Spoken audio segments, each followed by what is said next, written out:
Do or die situation para sa isang political expert ang ikalimang SONA ni PBBM sa Lunes. Ito raw kasi ang huhusga, hindi lang sa kanyang mga ginawa sa nakalipas na taon, kundi sa kanyang buong termino.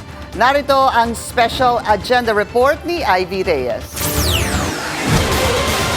Kung sa basketball, PBBM is in his last 2 minutes. Do or die situation na raw ang panglimang State of the Nation address ng Pangulo ayon sa political expert na si Professor Julio Teehankee. Kung hindi raw kasing lakas ng speech niya noong nakaraang taon kung saan siya mismo ang whistleblower ng kanyang administrasyon, baka raw maibaon siya sa kasaysayan bilang isang political lame duck. The problem with the president is his political style. No, he as a president, he can be classified as a passive negative president in terms of handling presidential power.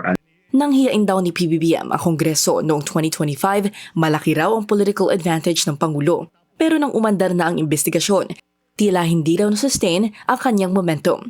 May pagka-indecisive daw ang Pangulo at kulang umano sa political will. Kaya ngayon, nawala ang sanay alas nito para manatiling in control sa flood control scandal. Ginagamit na raw kasi ngayon ng Duterte-allied senators gaya ni Senators Rodante Marcoleta at Alan Peter Cayetano ang flood control anomaly bilang kanilang argumento for accountability. Kung una pa lang daw, tinutukan na ng administrasyon ang malalaking isda na hinahanap ng publiko, siguro napanatili ni PBBM ang momentum ng kanyang anti-corruption campaign ayon kay Teehankee. Bukod sa survey ratings na ayon sa Malacanang ay walang bearing sa focus ng Pangulo sa kanyang pagtatrabaho, makikita rin daw ang performance ng Marcos administration sa nakaraang midterm elections. Rule of thumb is that nobody loses, no incumbent administration loses a midterm election. No? The incumbency advantage will always kick in, but he is only the second next to Gloria Macapagal Arroyo in 2007, who actually lost in the Senate election. And that has resulted in this strange situation in the Senate. Ang cabinet revamp naman na sumibak sa 3 matataas na opisyal ng administrasyon gaya ni na dating Executive Secretary Lucas Bersamin, former Budget Secretary Amena Pangandaman at former DPWH Secretary Manuel Bonoan, senyales daw ng command responsibility ng Pangulo.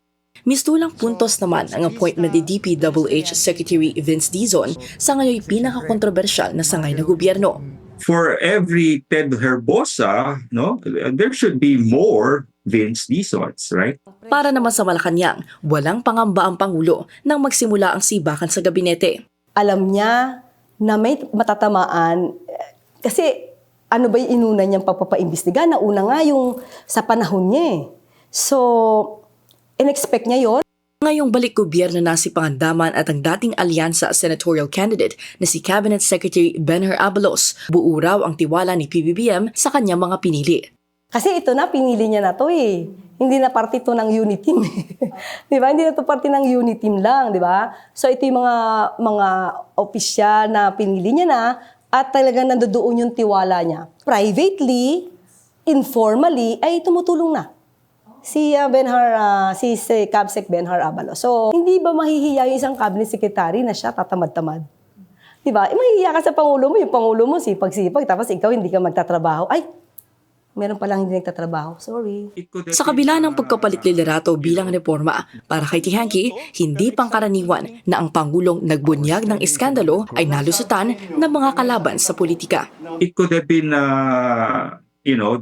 their shield, political shield and their weapon in order to prove that they are in control. Paalala ni Teehankee, 2 years is an eternity for a president.